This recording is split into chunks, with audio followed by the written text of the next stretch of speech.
Nagliyab ang isang tricycle sa kalsada sa Lipa City. Ang driver at pasahero ligtas. Nakatutok si Paul Hernandez.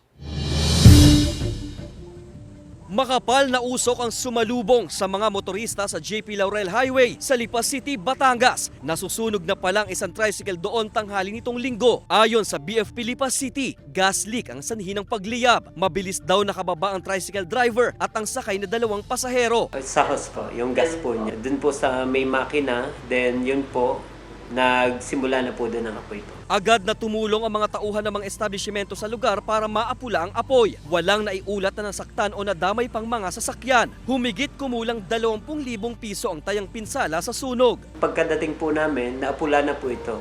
Kaya ang ginawa po namin agad ay sinecure po agad namin. Then nandun ay chinek po namin kung meron pang apoy.